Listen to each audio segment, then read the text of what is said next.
أعوذ بالله من الشيطان الرجيم بسم الله الرحمن الرحيم وإذ قال إبراهيم رب اجعل هذا بلدا آمنا وارزق أهله من الثمرات من آمن منهم بالله واليوم الآخر قال ومن كفر فأمتعه قليلا ثم أضطره إلى عذاب النار وبئس المصير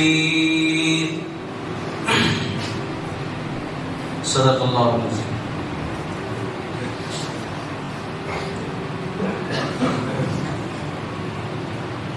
گزشتہ جمعے میں بنی اسماعیل کا تذکرہ شروع ہوا.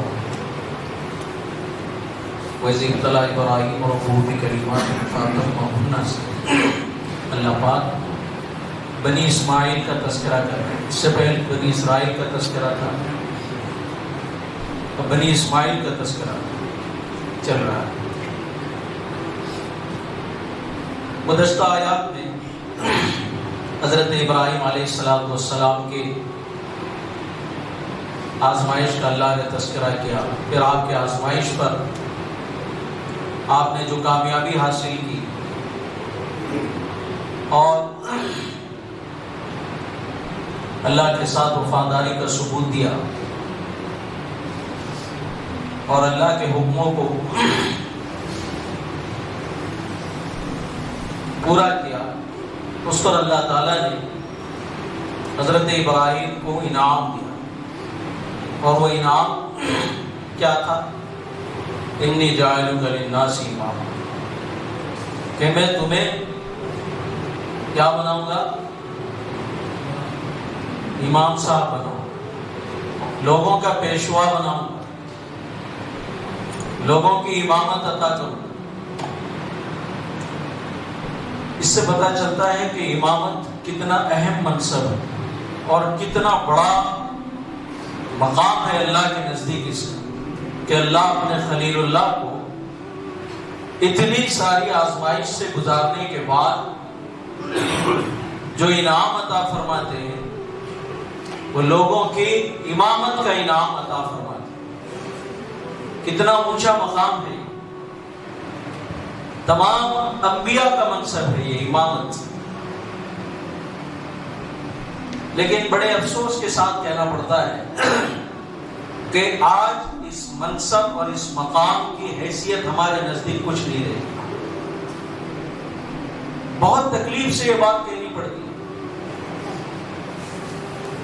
اس سے بڑھ کر اور کیا بتائیں کہ ائمہ حرمین آج محفوظ نہیں ہیں. آج حرمین کے امام محفوظ نہیں ہیں ظالموں کے چنگل سے. ائمہ حرمین کو منبر سے پکڑ کر جیل خانوں میں ڈال دیا جائے. وجہ اس کی کیا ہوئی؟ کسی امام نے کوئی غلطی نہیں کی ہے، حق گوئی کی جیل خانے میں. اللہ ہمیں اس مقام کو اور اس منصب کو سمجھنے کی توفیق نصیب فرمائے. اس آیت سے ہمیں جو سبق ملتا ہے وہ یہی کہ ہم اپنے ائمہ کی قدر کریں، اپنے علماء کی قدر کریں، اس منصب کی قدر کریں. اس منبر رسول پر جو کھڑتا ہے وہ نائبین رسول ہوتے ہیں، وہ قائم مقام انبیاء ہوتے ہیں، جانشین انبیاء ہوتے ہیں.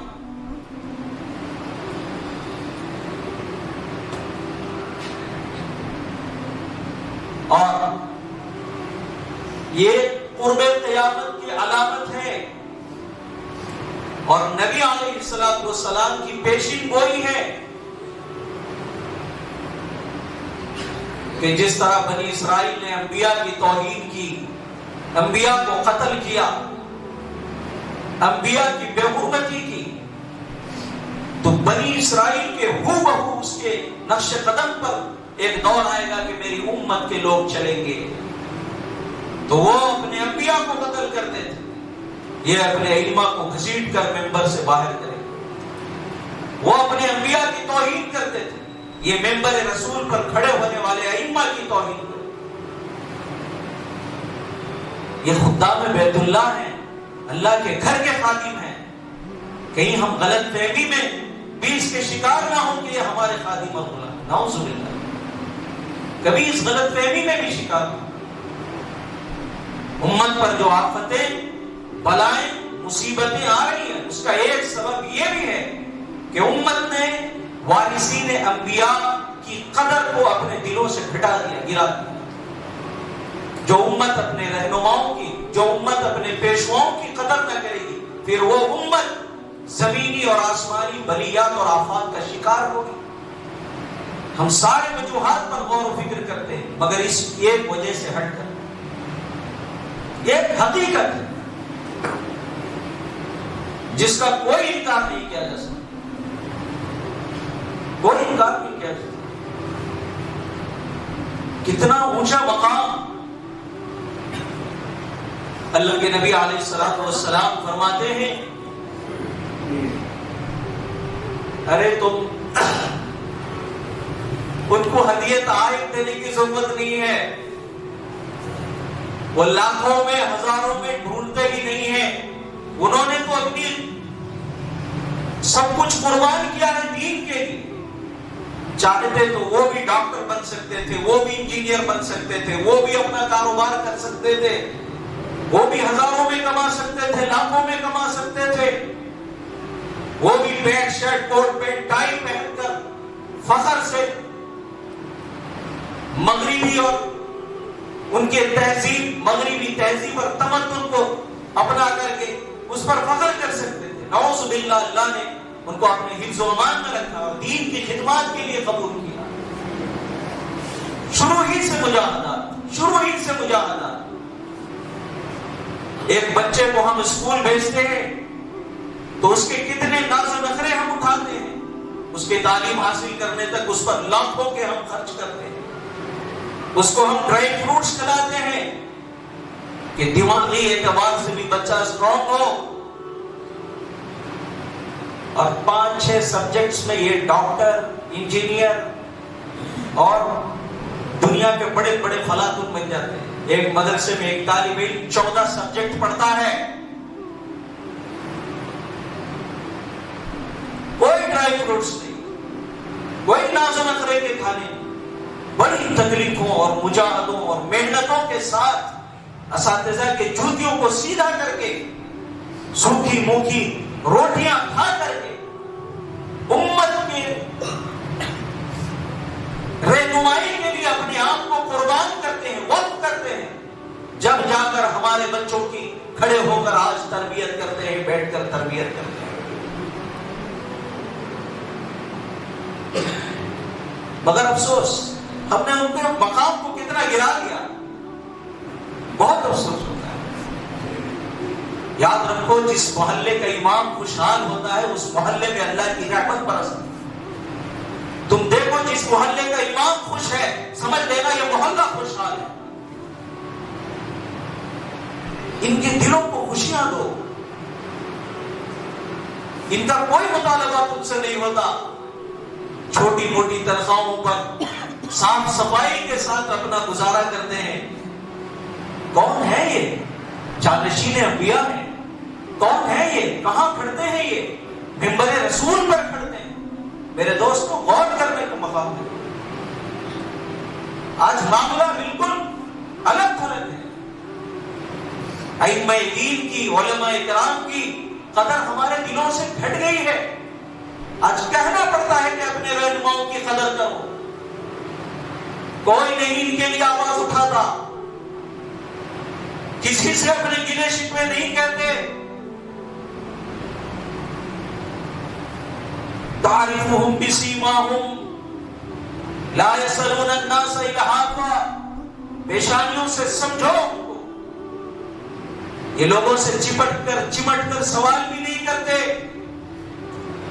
یہ آیت گرچہ علماء کرام کے بارے میں نہیں ہے، لیکن کچھ مطابقت ہوتی ہے.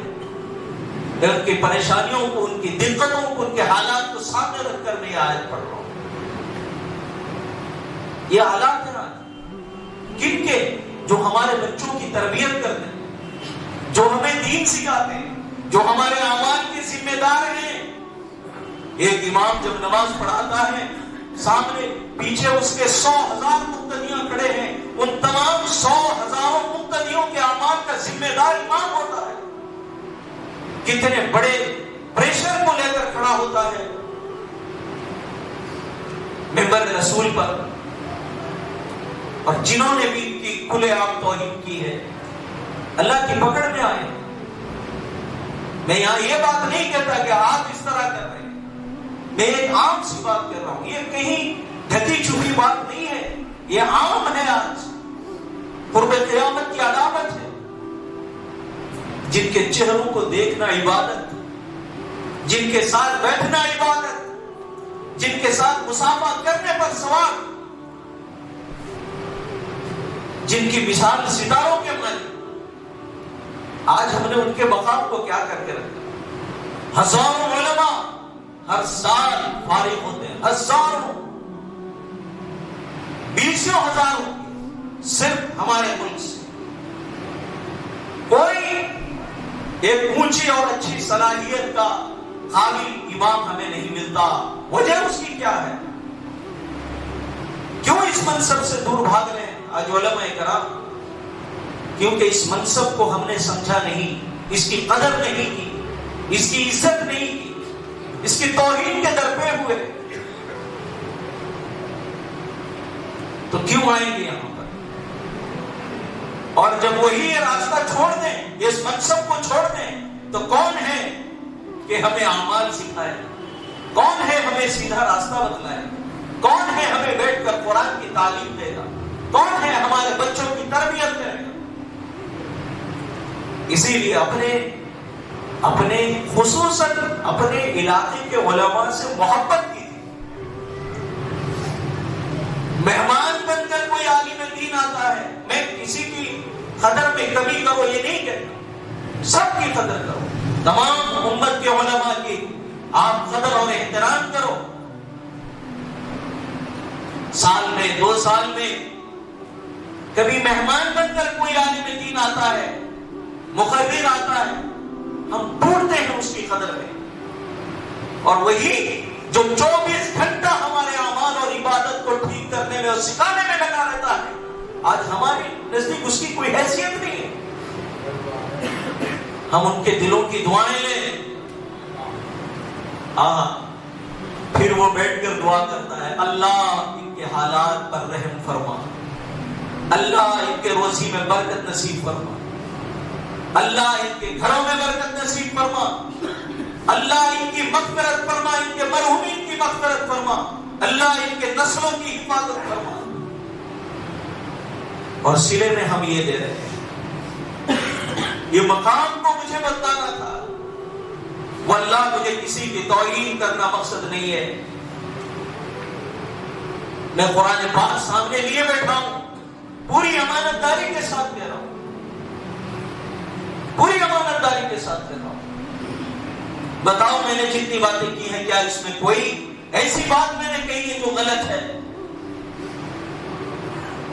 ان کے دلوں کی دعائیں لو. حضور نے فرمایا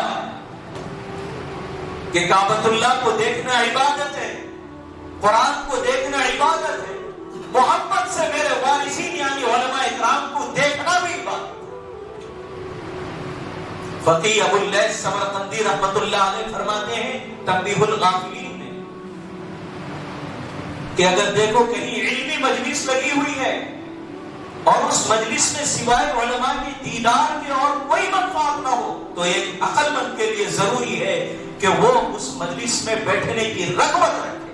اور کیوں نہ رکھے؟ جن کو اللہ نے جانشین، اللہ کے نبی نے اپنا جانشین بنایا، اپنا قائم مقام بنایا. اسی لیے تو اللہ کے نبی نے فرمایا کہ جس نے کسی عالم دین کا دیدار کیا محبت سے، اس نے میرا دیدار کیا. جس نے کسی عالم دین سے محبت سے مصافحہ کیا، اس نے میرے ساتھ مصافحہ کیا. جس نے کسی عالم دین کی مجلس میں محبت سے بیٹھا، وہ میری مجلس میں محبت سے بیٹھا. اور جو میری مجلس میں محبت سے بیٹھا، قیامت کے دن جنت میں اللہ اسے میرے ساتھ بیٹھا. امام حسن بصری رحمت اللہ علیہ فرماتے ہیں کہ تمہیں پتہ نہیں ہے کہ ان علماء کی اللہ اور اس کے رسول کے نزدیک قدر کیا ہے. ان کی مثال کیا ہے؟ فرمایا ستاروں کے مانند ہے، جب چمکتے ہیں تو امت راہیں حاصل کرتی ہے، اور جب تاریک ہو جاتے ہیں تو امت بھٹک جاتی ہے، حیرت زدہ رہ جاتی ہے۔ اور علماء دین کا موت یہ ایسا شگاف ہے جس کو کبھی بند نہیں کیا جا سکتا قیامت کے دن۔ یہ منصب ہے، اللہ کے نبی کے وارثین ہیں، ہم کسے تکلیف دے رہے ہیں؟ ہاں وہ شرارت پسند ہے تو پھر ان کے لیے گنجائش نہیں، جیسے اللہ نے فرما دیا لا ینال عہد الظالمین۔ جب حضرت ابراہیم نے اللہ کی رحمت بھری انعام کو سنا اعلان کہ انی جاعلک للناس اماما، ابراہیم میں تمہیں لوگوں کا پیشوا بنا رہا ہوں، امامت جیسے منصب تمہیں دوں گا، تو ابراہیم نے کہا کہ قال من ذریتی، اللہ میری نسلوں کو بھی یہ منصب نصیب فرما۔ تب اللہ نے کہا کہ ہاں نسلوں میں کون ہوگا؟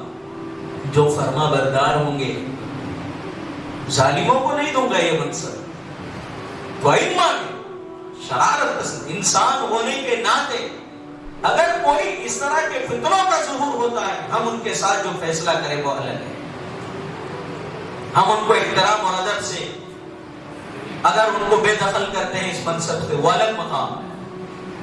فتنوں میں ڈالنے والا امت کو پھر وہ اس منصب کا حقدار نہیں ہوتا، شرارت کرنے والا اس منصب میں بیٹھ کر پھر وہ اس منصب کا حقدار نہیں ہوتا۔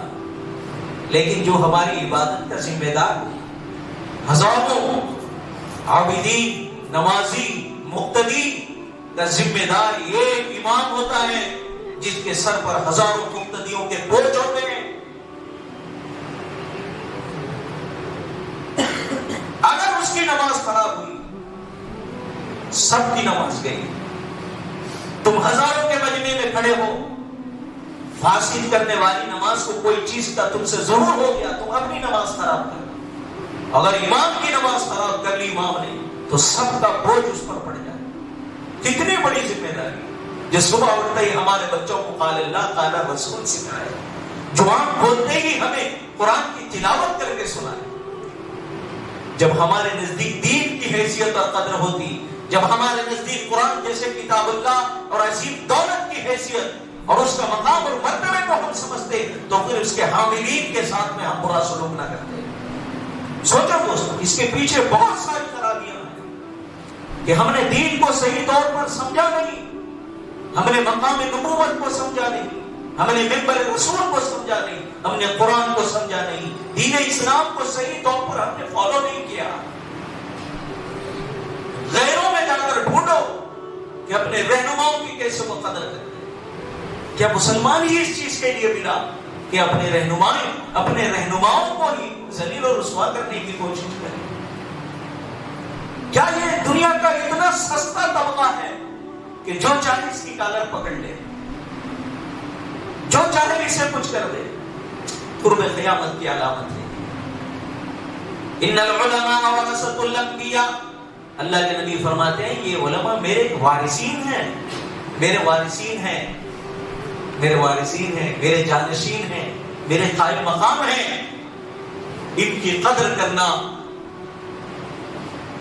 ممبر رسول کی قدر کرنا، ان کی قدر کرنا، دین اور شریعت کی قدر کرنا، ان کی محبت سے دیکھنا، عبادت کا ثواب جیسے بیت اللہ کو دیکھ کر آدمی عبادت کا ثواب حاصل کرتا ہے۔ یہ منصب امامت ہے، اللہ ہمیں اس کی قدر کی توفیق نصیب فرمائے۔ یہ قدر اتنی گھٹی امت سے اتنی گھٹی، آج امام حرم بھی محفوظ نہیں۔ تو ہم جیسے 4 رکعت پڑھانے والوں کی کیا حیثیت ہوگی؟ اللہ ہمیں اس بات کو سمجھنے کی توفیق نصیب کرو۔ محبت دو، علماء دین سے اپنے تعلقات کو مضبوط کرو، دین اور شریعت کے مسائل کو، احکامات کو ان سے سیکھو، ان سے سمجھنے کی کوشش کرو۔ یہ ہماری آخرت کو سنوارنے کے لیے انہوں نے اپنی زندگیوں کو داؤ پہ لگایا، قربانی کی، سب کچھ قربان کیا۔ ہم اس سے مختصر، اللہ ہمیں صحیح سمجھ کی توفیق نصیب فرمائے۔ واقعات کیا سنائے اس پر، منہ اٹھتا نہیں ہے عجیب کیفیات ہیں آج ائمہ کرام، عجیب حالات ہیں، عجیب حالات۔ جس محلے کے امام خوشحال ہو، اس دل خوش ہو، اس محلے میں اللہ کی رحمت برستی ہے۔ ہم نے غریبوں کے لیے، یتیموں کے لیے، بے سہاراؤں کے لیے، مسکینوں کے لیے، مجبوروں کے لیے، سب کے لیے صدائیں لگائی، سب کی سوچی ہم نے، سوائے منبر رسول پر کھڑ کر ہمیں اعمال کرانے والا ایک ایمان کی نہیں سوچی ہم نے کبھی۔ اس عالم دین کے بارے میں نہیں سوچا، اس وارثین انبیاء کے بارے میں نہیں سوچا جو ہمیں احکامات کی تعلیم سکھاتا ہے، قرآن اور حدیث کو سکھاتا ہے، جو ہمارے بچوں کو ہمارا ادب کرنا سکھاتا ہے۔ بس اس کی مثال لاک ڈاؤن ہے۔ کیا واقعات بیان کروں میں اپنے گھر میں محفوظ تھا، الحمدللہ مجھے کسی قسم کی تکلیف نہیں تھی۔ ایک امام صاحب کا فون آیا، کہا 1000 روپیہ ہے کیا؟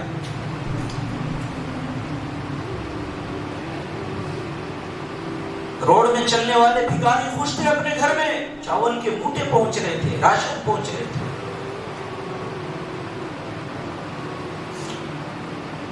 تو کیا رحمت برسے گی ہم پر؟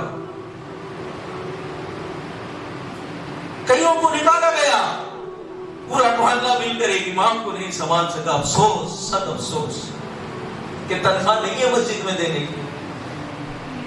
دل تڑپ اٹھتا ہے۔ میرے ان بیان سے کبھی یہ نہ سوچنا، یہاں سننے والے یا جو آگے چل کے سنے اس ریکارڈ کو، کہ میں کوئی تکلیف میں ہوں۔ الحمدللہ میں بہت خوش ہوں، بہت اطمینان ہوں۔ میں تو حالات پر بات کر رہا ہوں، جو حالات اس وقت ائمہ اکرام کے ہیں۔ کہیں کل صبح سے بات چلے گی کیا کبھی تکلیف پہنچی ہے لگتا ہے گا امام صاحب کو، وہی تکلیف اس آیت کے تحت مجھے بات کرنی تھی، حالات کو سامنے رکھا، ورنہ مجھے کوئی ذاتی تکلیف الحمدللہ نہیں۔ میں بہت خوش ہوں، اللہ سب پر رحم کرم فرمائے۔ سارے ائمہ کو اپنی محبت کی نظر دو، محبت کی نگاہیں ڈالو، ان سے مصافحہ کرو، ان سے دعائیں لو۔ وہ منبر رسول پہ کھڑتا ہے، وہ انسان ہونے کے ناطے غلطیاں ہوں گی، مگر اس منبر رسول پر کھڑ کر وہ جب دعائیں کرتا ہے تو دعائیں رد نہیں ہوتی۔ سب کو ہم نے دیکھا لاک ڈاؤن میں، صرف اس طبقے کو چھوڑ کر۔ وہ بھائی کیوں نہیں آئیں گی؟ حالات امت پر کیوں نہیں آئیں گے؟ جب محلے کا امام بھی بھوکا ہے۔ اللہ ہم سب کی حفاظت فرمائے۔ خیر، اس مقام کو بتانا کہ ایک مقام کتنا بڑا ہے کہ حضرت ابراہیم کو اللہ تعالیٰ نے فرمایا کہ ابراہیم میں تمہیں لوگوں کا پیشوا بنا رہا ہوں، رہنما بنا رہا ہوں، میں منصب امامت تمہیں دے رہا ہوں۔ قصہ مختصر، اللہ ہمیں صحیح سمجھ کی توفیق عطا فرمائے۔ پھر حضرت ابراہیم نے کہا اللہ میری نسل کو بھی دے یہ منصب، تو اللہ نے فرمایا کہ نسل کو دوں گا، جو فرما بردار ہوں گے انہیں کو دوں گا، ظالموں سے میرا کوئی عہد نہیں ہے۔ آگے حضرت ابراہیم نے جو واقعہ چل رہا تھا، حضرت اسماعیل اور اماں ہاجرہ کو وادی تیہ میں چھوڑنے کے بعد بے آب ہو گیا، زمین جہاں پر نہ پھل ہے، نہ پھول ہے، نہ انسان ہے، نہ شجر ہے، کچھ ہے نہیں، نہ پانی کا کوئی نام و نشان ہے، اس جگہ چھوڑ دیا اللہ کے حکم سے اور رخصت ہو گئے بنا دیکھے، اور پہاڑ کے کنارے جا کر دعا کی۔ وَإِذْ قَالَ إِبْرَاهِيمُ رَبِّ اجْعَلْ هَٰذَا بَلَدًا آمِنًا وَارْزُقْ أَهْلَهُ مِنَ الثَّمَرَاتِ مَنْ آمَنَ مِنْهُم بِاللَّهِ وَالْيَوْمِ الْآخِرِ۔ ابراہیم نے کہا اللہ اس شہر کو امن والا شہر بنا دے، میں نے بے آب ہو گیا زمین پر جہاں ایک چرند پرند کا نشان نہیں ہے، نام و نشان نہیں ہے، وہاں چھوڑ کر جا رہا ہوں، میرے اہل و عیال تو ان کی حفاظت فرما، اپنے امن والا شہر بنا دے۔ اللہ نے ایک ایک دعا کو حضرت ابراہیم کے قبول کیا۔ یہاں سے حضرت ابراہیم نے ہم کو دعا کا طریقہ بھی سکھلایا اللہ تعالیٰ نے، کہ تم جب دعا اللہ سے مانگو تو کیسے مانگو، اس طریقے سے مانگو۔ تو حضرت ابراہیم نے پہاڑ کے کنارے جا کر دعا کی اللہ ان کی حفاظت فرما۔ اس کو شہر بنا دے. چنانچہ اللہ نے ابراہیم کی دعاؤں کو قبول کیا اور مکہ المکرمہ سے آباد ہوا. پھر قبیلہ جرہم آ کر وہاں پر بسا اور وہ پھر شہر آباد ہوتا چلا گیا اور فرمایا کہ امن والا شہر بنا. اور اتنا امن والا شہر بنایا کہ آج پوری دنیا فتنے سے گھری ہوئی ہے سوائے حرمین شریفین کہ امن ہی امن ہے، امن ہی امن ہے. تو اور کیا دعا مانگی؟ وَارْزُقْ أَهْلَهُ مِنَ الثَّمَرَاتِ، ان کو پھلوں کی روزی دے، پھلوں کی روزی دے. کیا دعا قبول کی اللہ نے. اور مفسرین فرماتے ہیں اعلیٰ شیئا اعلیٰ کل شیء، یعنی پھل بھی کیسے؟ اعلیٰ کوالٹی کے پھل. پھل طائف میں اگتے ہیں، مکہ والے پہلے کھاتے ہیں، طائف والے بعد میں کھاتے ہیں. ہندوستان آم جو پھلوں کا راجہ کہا جاتا ہے، ہندوستان میں اس کی سب سے زیادہ بکتا ہے، پھلتا ہے. اعلیٰ کوالٹی کا آم مکہ میں کھاتے ہیں، سیکنڈ تھرڈ کوالٹی کا آم ہم کھاتے ہیں. ہمیں موسم میں ملتا ہے آم، وہاں سال بھر ملتا ہے.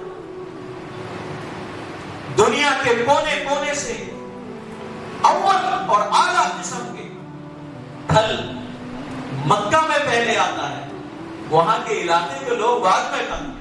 ایسی قبول کی اللہ تعالیٰ نے حضرت ابراہیم کی دعا کو. اہلَهُ مِنَ الثَّمَرَاتِ مَنْ آمَنَ مِنْهُمْ بِاللَّهِ وَالْيَوْمِ الْآخِرِ. روزی کسے دے؟ کہ جو آپ پر اور آخرت پر ایمان لائے.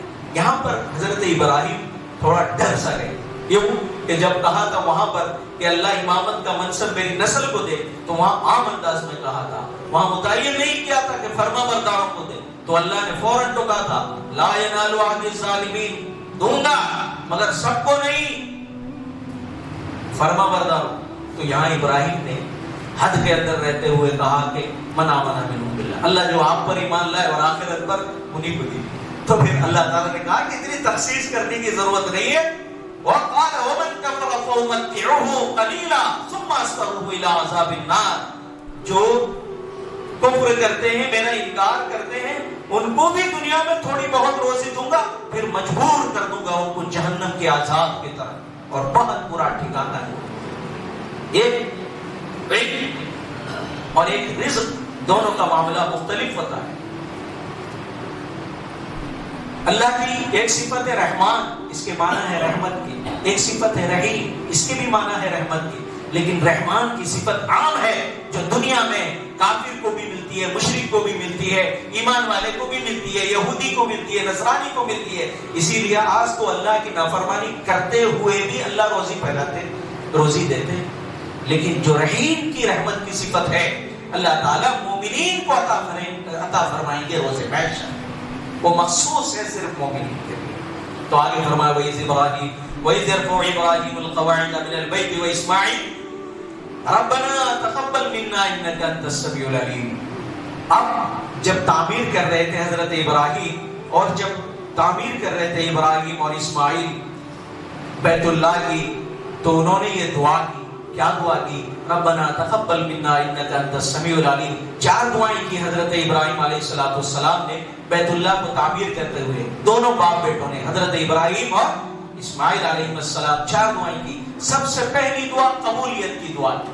تو ہمیں اس سے کیا سبق ملتا ہے کہ جب بندہ کوئی بھی عمل کرے تو سب سے پہلے اللہ تعالیٰ سے اس سے قبولیت کی دعا مانگے.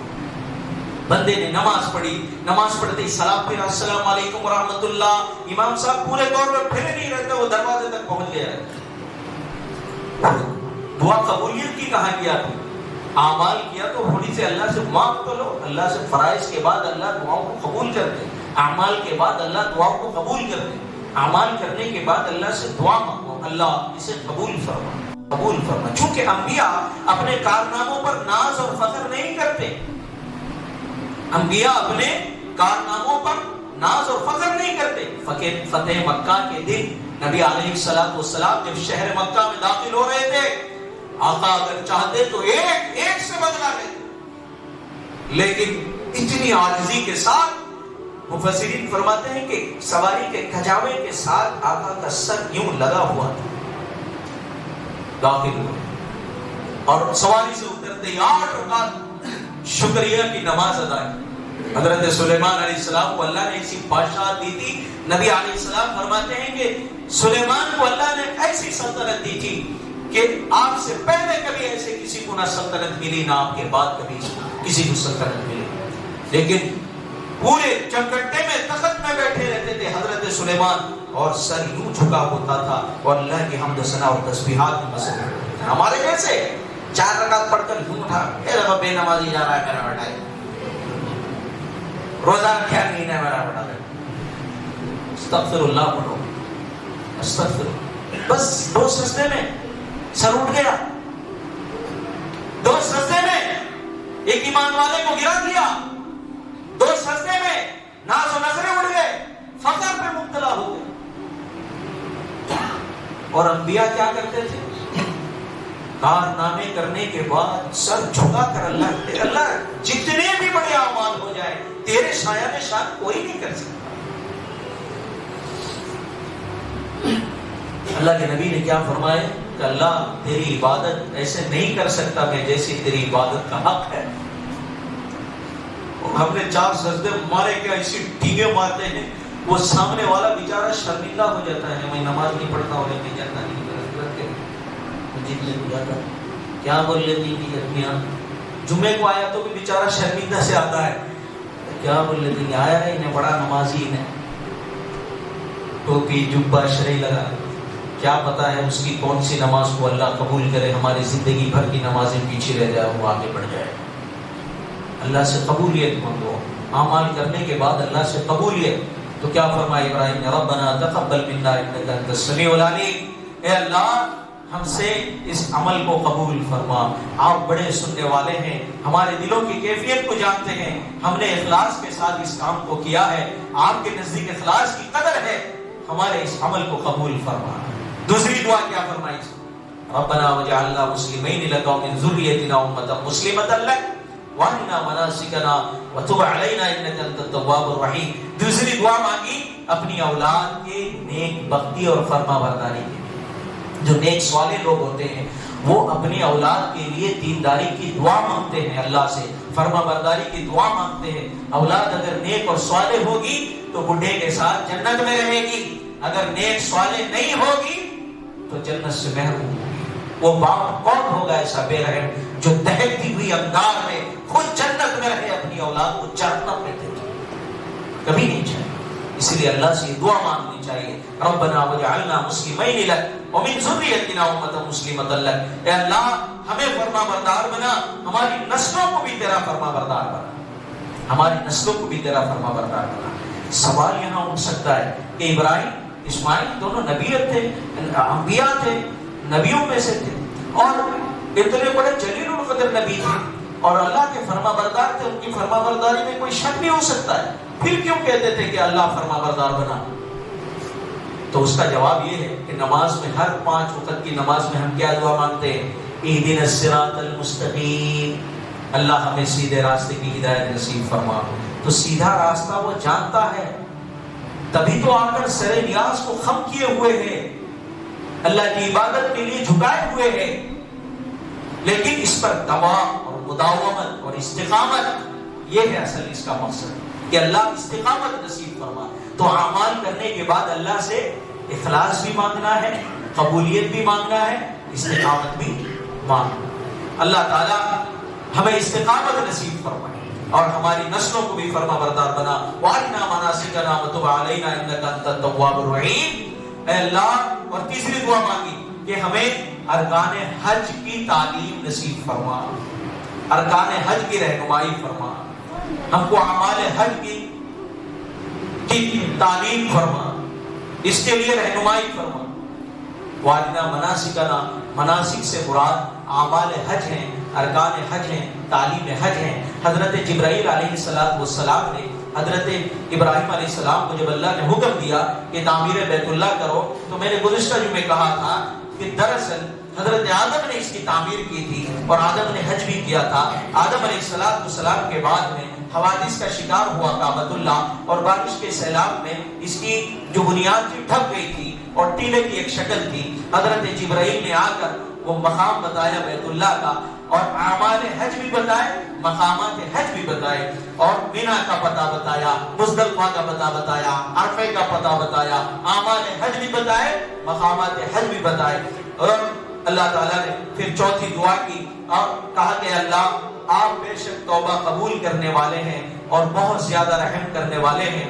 آگے چوتھی دعا فرمائی ربنا وبعث فیہم رسولا منہم یتلو علیہم آیاتک ویعلمہم الکتاب والحکمۃ ویزکیہم انک انت العزیز الحکیم۔ چوتھی دعا مانگی کہ اللہ کی رحمت، اللہ کے خزانے سے بہت بڑی دولت کو لوٹ لیا۔ اس کی دعا مانگی، نبی رحمت صلی اللہ علیہ وسلم کی دعا مانگی کہ اللہ نبی آخر الزمان کو میری امت میں مبعوث فرما، میری نسل میں مبعوث فرما۔ تو اللہ تعالیٰ نے اس دعا کو قبول کیا، اور اللہ کے نبی اسی لیے فرماتے ہیں میں اپنے باپ ابراہیم کی دعاؤں کا زبور ہوں۔ ربنا وبعث فیہم رسولا، اب وہ رسول کو جس کو تو مبعوث کرے گا اس کے کیا مقاصد ہوں گے؟ ان کے 4 مقاصد بیان کیے، انشاءاللہ آئندہ وہ آئیں گے کہ وہ رسول وہ ہوں گے انہی میں سے جو ان کو تیری کتاب کو پڑھ کر سنائیں گے اور اس کی تعلیم دیں گے، حکمت کی تعلیم دیں گے، ان کی تزکیہ کریں گے۔ بے شک آپ زبردست ہیں اور حکمت والے ہیں۔ آگے وہ نبی علیہ السلام کی بعثت کے 4 مقاصد کو بیان کیا۔ انشاءاللہ آئندہ جمعہ آئے گا، اللہ تعالیٰ سے دعا کریں اللہ ہمیں قرآنی زندگی نصیب فرمائے، قرآن کے مطابق اپنی زندگی کو گزارنے کی توفیق نصیب فرمائے، اللہ اس کی تلاوت کی توفیق نصیب فرمائے، اس کی تعلیمات پر احکامات پر عمل کی توفیق نصیب فرمائے، آمین ثم آمین۔ اور دعا تو کرنی ہے، عمرہ میں جا رہے ہیں رضوان بھائی عمرے میں جا رہے ہیں، آپ سبھی کے پاس یہاں پر آئے ہیں، تشریف لائے ہیں، آپ سبوں سے دعاؤں کی درخواست کرتے ہیں کہ حق میں دعا فرمائے، اللہ تعالیٰ ان کے اس مبارک سفر کو قبول فرمائے۔ اور بھی کئی سارے ساتھیاں جا رہے ہیں، تو شاید باغ-بلی سے 5-6 ساتھیاں جا رہے ہیں، سبھی کے حق میں دعا کریں۔ یہ تذکرہ بھی بیت اللہ ہی کا ہو رہا تھا، حج کا ہی ہو رہا تھا کہ اللہ نے جو فرمایا انک انت التواب الرحیم، چونکہ حج اور عمرہ یہ ایسا عمل ہے کہ جب بندہ اس عمل کو کرتا ہے تو حدیث پاک میں آتا ہے الحج یہدم ما کان قبلہ، جب بندہ حج کرتا ہے، بیت اللہ کا دیدار کرتا ہے، عمرہ کرتا ہے، تو اس کے پچھلے سارے گناہ کو اللہ پاک ڈھا دیتے ہیں۔ اللہ پاک بہت زیادہ توبہ قبول کرنے والے ہیں، بہت زیادہ رحم کرنے والے ہیں۔ جب حاجی حج کر کے آتا ہے، معتمر عمرہ کر کے آتا ہے، تو نبی پاک علیہ السلام فرماتے ہیں کہ اس کے سارے گناہ دھل جاتے ہیں، بشرطے کہ ولا رفث ولا فسوق ولا جدال فی الحج، بشرطے کہ کوئی نافرمانی نہ کرے، کوئی کسی سے قتل و جدال نہ کرے، گناہ فسق و فجور میں مبتلا نہ ہو، تو پھر اللہ تعالیٰ اس کے سارے گناہوں کو معاف کر دیتے ہیں۔ تو وہاں پر بندہ جائے تو اللہ تعالیٰ سے دعا کر کے جائے۔ یہاں سے اگر گنہگار بن کر جا رہا ہے تو وہاں سے اپنے زندگی کے ورق کو پلٹ کر آنے کا ارادہ کرے، یہاں آنے کے بعد وہ گناہوں کو چھوڑ دے، بے نمازی بن کر جا رہا ہے نمازی بن کر لوٹے، برے اخلاق والا بن کر اللہ کے دربار میں حاضر ہو رہا ہے اچھے اخلاق والا بن کر لوٹے۔